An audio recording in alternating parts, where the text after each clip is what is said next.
Hello there, everybody. My name is Ben, and that's Extra Arms Bot. His friends call him EAB. Hello, everybody. He's a robot with 3 arms, a Northern English accent, and an insatiable lust for blood.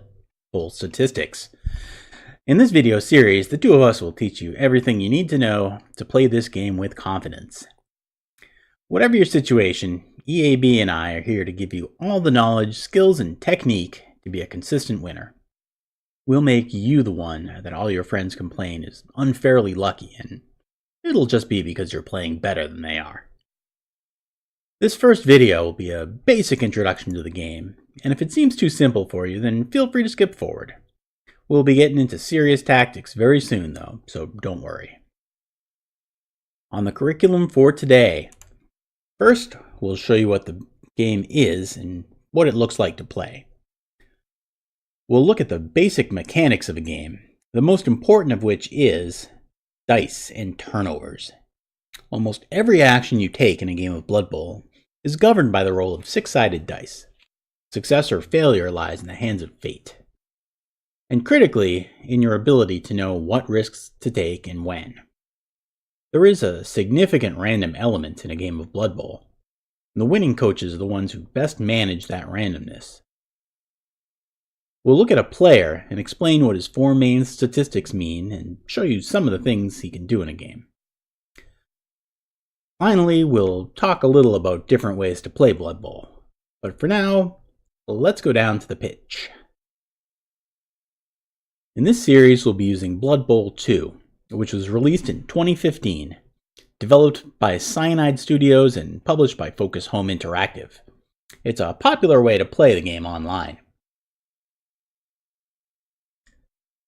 Let's just pick a totally random game that's happening right now and observe a bit of it as it happens. So this is what Blood Bowl looks like. It's a 1v1 turn-based strategy game loosely based on the sport of American football. The first thing that you'll notice is that we're not using actual football players. Blood Bowl is set in the Games Workshop Warhammer Fantasy World, so our teams are made up of things like elves, dwarfs, orcs, zombies, giant mutated rats, goblins with chainsaws, magic frogs from outer space disguised as Russian acrobats, and so on. Typical fantasy world. If you know the Lord of the Rings, you know what we're talking about here. You don't need to know anything about Warhammer to enjoy the game, so don't worry if you're new to it. So stuff is happening around on the pitch. Let's pause this game for a moment and take a look around. We've got the names of the 2 coaches up here at the top. The 2 actual humans playing in the game are generally referred to as coaches. So there's no confusion with the players, who are all these guys down there on the pitch. During this series, I'll be doing my best to keep to that terminology. You only see one team name at a time because this is going to be a recurring theme, but Cyanide, user interface, not their strong point. You get used to it. We've got the current score up here and the weather. It's nice and sunny now, but the weather can change, and that does affect the game. These are the turn counters over here. As you can see, it is turn 9. A game of Blood Bowl is 2 halves of 8 turns each. All you have to do is pick up the ball, which is easy to find, by the way. It's marked by this giant column of blue light. You bring it down to the field to the other team's end zone for a touchdown, and you score a point, because it's an easy game. On your turn, you can move each player on your team in succession, unless you suffer a turnover. You'll be rolling dice to determine the outcome of your actions, and a dice roll failure almost always ends your turn right there. Full stop. A huge part of Blood Bowl strategy is managing the ever-present risk of a turnover. And we're going to spend a lot of time teaching you how to manipulate the odds in your favor. Players with circles under them are on the team whose turn it is. They'll be red if they've already moved this turn, and white if they haven't done anything yet. Each team starts with 11 players on the field, but probably won't finish that way. It's a violent game. There are 3 separate areas here on the sidelines for each team. The first is the casualty box. Players end up here if they've been seriously injured. At best, they're out for the rest of the game. At worst, they may be needing one of those coffins up there in the corner. Next is the KO box. We have 2 KO'd players in there right now. These are players who've been knocked out and are currently going through concussion protocol. They might come back after a drive, they might not. It depends on the dice. Finally, if you have any extra players, they'll be here as substitutes. They can come on at the end of this drive, which is either when somebody scores or the half ends. This is your turn timer. It counts down. If you run out of time, that's a turnover, same as failing a dice roll. Most games in Blood Bowl 2 are played with either 2 or 3 minute turns, and a typical game will take about an hour, maybe a bit more. Now, I've mentioned dice before, but let's take a closer look at them for a moment. There are 2 main types of dice used in a Blood Bowl game. The first are normal, standard, 6-sided dice.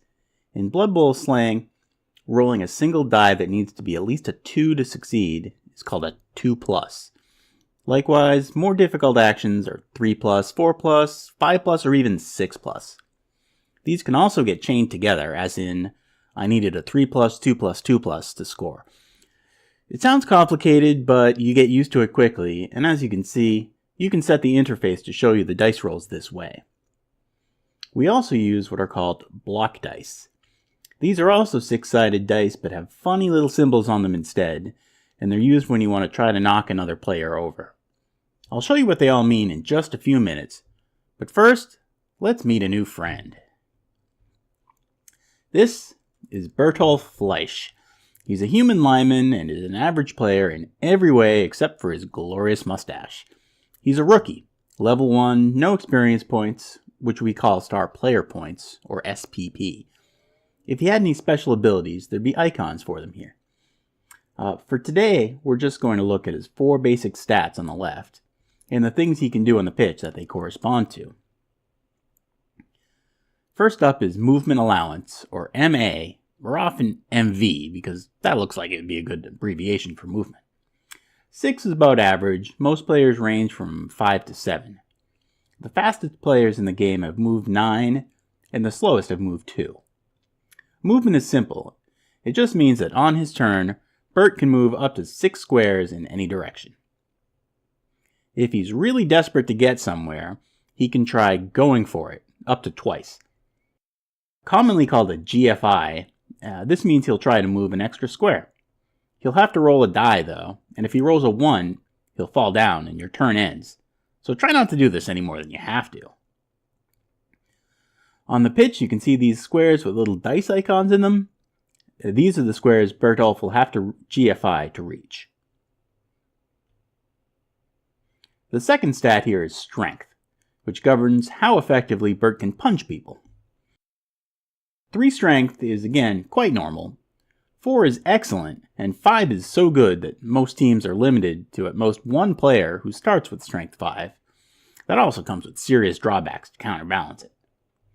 On the weaker end, strength 2 is mostly scrawny, undersized players like halflings, and strength 1 is nearly useless in a fistfight. The main thing you can do with strength is a block action. On his turn, if Bert happens to be standing next to an opponent, he can throw a block and try to hurt him. Here he's facing off with an orc named Grogask, who's also strength 3. If Bertolf throws a block, you'll roll 1 block die to determine the result. Block dice are like standard 6-sided dice, but they have these little symbols instead of numbers. They are Defender Down, or POW. Grog will be knocked back a square and dumped on his butt. This is, of course, what you're hoping for. Bert gets to choose which of 3 squares to push him to. Defender Stumbles. For now, we're going to pretend that's the same thing, but Defender Stumbles can be affected by some player skills, while Defender Down is absolutely always a knockdown. A Push. Grog is still shoved back a square, but he manages to stay on his feet. A player can even be pushed off the field, commonly known as a crowd surf, or just a surf. A surf player might get injured by the spectators, and at best, he can't come back until the drive is over. There are actually 2 push arrows on a block die. so this result is twice as likely as any other.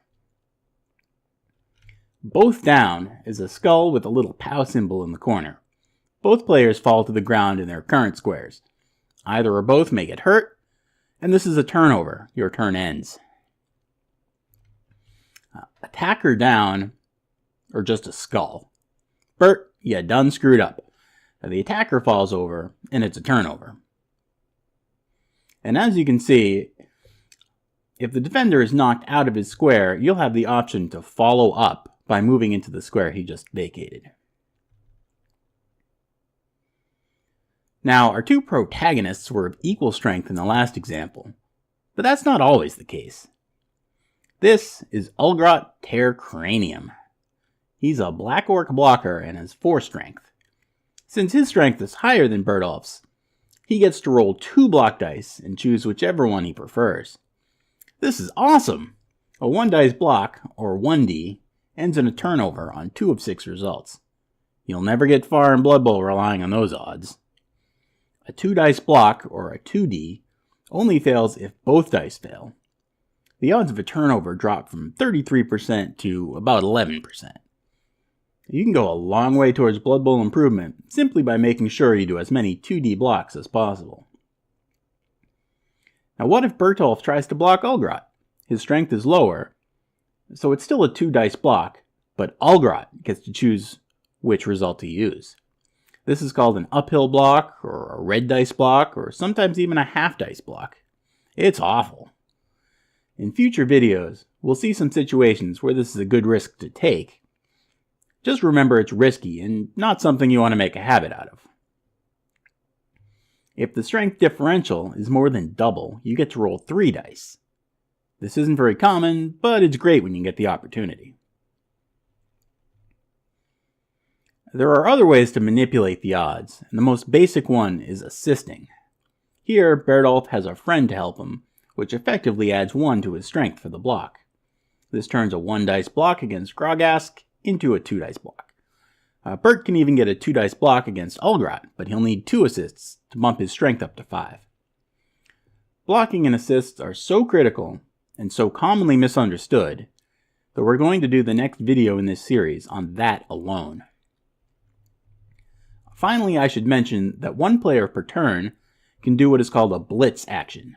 This just means he can move and block in the same turn. Back to Bertolf. His third skill is agility, which covers 2 main aspects of the game. The first is ball handling. If you want to pick up the ball, pass it, or catch it, etc., you have to pass an agility roll. If you fail, the ball will drop to the ground, and that'll be a turnover. And note that to throw a pass, you need to make 2 rolls, one for the pass and another for the catch, and either of those can end in disaster. This is why most good coaches try to avoid passing as much as possible. You can only throw 1 pass per turn, and you can also do 1 handoff. This is a little bit safer because the handoff always succeeds, but the receiving player still has to roll to catch the ball. Agility also covers dodging. Every player has a zone of control called their tackle zones. It's the 8 squares right around them. If you try to move out of an opponent's tackle zone, this is a dodge and you have to roll 1 die. If you fail, they manage to trip you up on the way by, you fall over, and yep, it's a turnover. It doesn't cost anything to move into an opponent's tackle zone, just to dodge out. Moving from one tackle zone to another is harder and adds to the difficulty of the dice roll. The math is a little complicated, but for most normal agility checks, a pickup, a catch, a short pass, or a simple dodge, a player with agility 3 needs a 3+ to succeed. Some players have agility 4, mostly elves and other nimble types, and they succeed on a 2+. Agility 5 or higher doesn't change the math. 1 is still a failure, but it can help offset any negative modifiers like throwing a long pass in the rain. Players with agility 1 or 2 will have a lot of trouble doing any of these things, and generally you'll want to avoid even trying them if you can. Bertolf has one more statistic, and it is armor value, which which usually ranges from 7 to 9. 7 is for lightly armored players like this Norse lineman, who is, as you can see, pretty lightly armored. 8 is typical, and 9 is for big tough guys in heavy armor. Whenever you get knocked to the ground or trip and fall over from failing a dodge or a GFI, you have to roll 2d6. If that number is higher than your armor value, you've suffered what is known as an armor break. Depending on some further dice rolls, we'll just breeze over for now. An armor break will have one of these results. A stun is most common, and it just means your player has to skip his next turn. After that, he can stand up and keep playing as normal. A knockout, or a KO. Your player is carried off the pitch and dumped unceremoniously on the sidelines. At the beginning of each drive, he'll roll a die, and on a 4 to 6, he wakes up and can return to the game. On a 1 to 3, he stays knocked out for now. A casualty, or an injury. Casualties have several effects. Badly hurt is the most common casualty. This means your player is out for the rest of the game, but he'll be fine afterwards. Miss next game, or MNG, means what it says. The player is out for the rest of this game and the entirety of the next, but no lasting effects beyond that. A niggling injury is an MNG, but the player also ends up with a permanent nagging injury that makes him more likely to suffer further injuries. A stat bust is a permanent -1 to one of his statistics, and also he'll miss the next game. Or death. Like I said, it's a violent game. The player is immediately removed from your roster, gone forever, because that's how death works. And if your armor doesn't break, you can just stand up and go about your business next turn. Players who start their turn on the ground have limited movement, but otherwise they're fine. So there you go. Before we wrap this up, I want to take a few minutes to tell you about various ways you can actually play Blood Bowl. We've seen BB2, and that is what this series will focus on, but there are other options. First of all, this game was originally designed as a tabletop board game, played with wargaming miniatures, and lots of people all over the world still do this. Inquire at your local Games Workshop store or other hobby shop that sells wargaming supplies. They may run a league or host occasional tournaments you can join. You can also check out the NAF, linked below. They manage tournaments worldwide and can help you find out about Blood Bowl events coming up in your area. This is Fumble. It's a free online alternative to Blood Bowl 2. It's a long-term labor of love instead of a commercial product, and it shows. In many ways, it's far superior to BB2, but the graphics and interface can be difficult to deal with. Both Fumble and most tabletop leagues use a different set of rules from those in Blood Bowl 2. All the basic skills we're learning will transfer, but be aware that there are differences that I'm mainly going to ignore in this series. You have a couple of purchasing options for Blood Bowl 2. This is the base game that was released back in 2015. It comes with 8 teams you can play. And this is the Legendary Edition, which is the complete package as of today. It gives you 16 more teams as well as a whole host of improvements and options. If these prices seem a bit high, I'd wait for a sale. Blood Bowl 2 is regularly on sale on Steam for up to 2/3 off, and that makes it a great value, especially for a game you can put thousands of hours into. Blood Bowl 2 is available on both the PS4 and the Xbox One as well as for PC. There is no cross-platform play, however, and the console communities are much smaller, so I strongly recommend playing on PC if at all possible, simply because more people playing means it's easier to find opponents. Finally, one of the best ways to learn more is to talk to other players and watch them. There are Blood Bowl forums and all the usual online places, and you can find people streaming live games on services like Twitch. Blood Bowl tends to be most popular at European prime times, but there's usually at least one game you can watch almost 24/7 live. English is the most common language, but if you prefer another, Blood Bowl is popular all over the world, and there are a lot of resources in other languages, like Russian, Spanish, or French. And that'll do it for this first video. Thank you to everyone who's helped and encouraged me with this, and a special mention to Squirrel Dude, who went over the whole video with a fine-tooth comb and improved it a lot. I hope you've learned a few things, and I hope I'll see you all next time when I teach you how to throw blocks like a pro.